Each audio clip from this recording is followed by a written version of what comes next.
Hi guys, how are you? My name is Moshe Hertz and I've been diagnosed with diabetes type 1 since almost 2 years now. My symptoms, they were quite common. I had to go to the toilet every hour to pee. I drink an excessive amount of water, heaps of water, I'm not even joking you, heaps. And I lost 8 kilos in less than 2 months without changing anything in my diet. Nothing at all. So I was completely shocked. I didn't know what was going on. Of course, I went to my GP, I checked myself, and they found out that I have diabetes. I was rushed to the hospital and I was there for 4 days. Now during those 4 days, of course, doctors came in, came out. I talked to a dietitian, but in the end, they all told me that now I need to be my own pancreas. Now, I didn't know what it meant. What does it mean to be your own pancreas? When I just first heard about it, I thought, okay, I just need to eat well, I need to inject insulin, and I will be fine. But it wasn't like that at all. It wasn't nothing like that. So I came back home, and because I had a few mistakes, and I had some high BG levels, and for the first time also had hypo, I was completely afraid, I was completely shocked. I just started to eat crackers and yogurt the whole time. Now as you can imagine, eating crackers and yogurt are not satisfying in you, they are not keeping you healthy, and you're always hungry. So that's what happened to me, I was always hungry. Now luckily, and I'm truly thankful, my wife stepped in.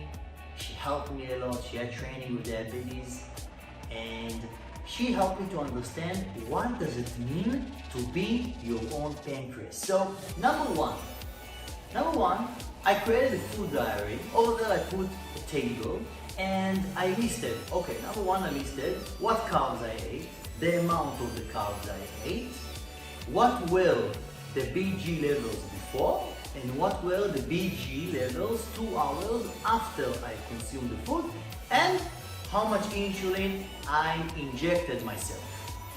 Now this helped me a lot because each one is different. So if for someone else a whole bread would be okay, a whole meal bread would be okay, maybe for me it wasn't the case. And so for other things, for example, whole rice, spaghetti, potatoes, sweet potatoes. And this is how I checked and monitored what were the carbs and foods that were better for me. Number two, I started to learn about the glycemic index table. Over there I saw the scores of each carb, and I learned that carbs that are recommended for diabetics are 55 and less. So I started to incorporate more types of carbs. Some of them I never tried before and I really love them, such as quinoa and barley, and it was great.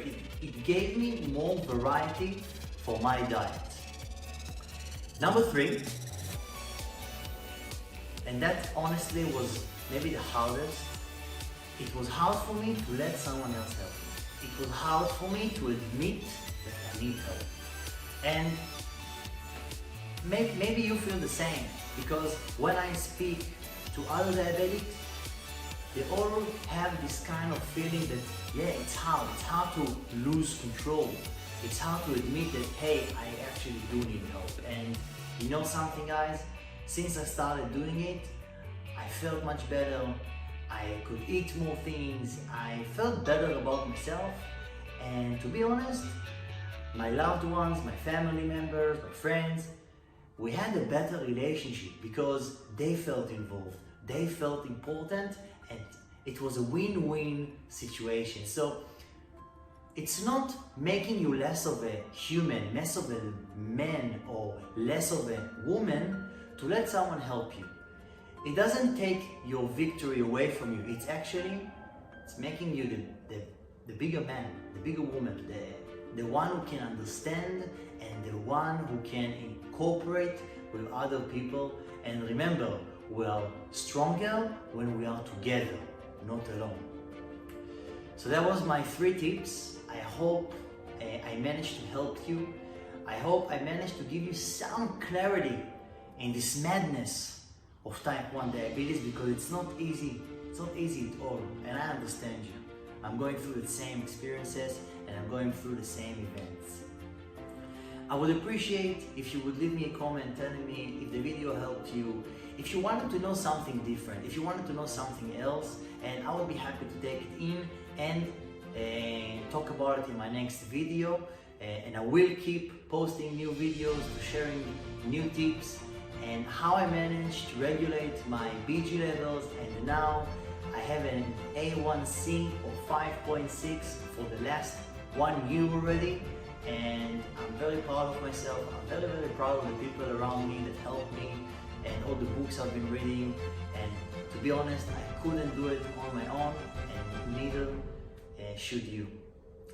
I hope I will see you again. Till next time.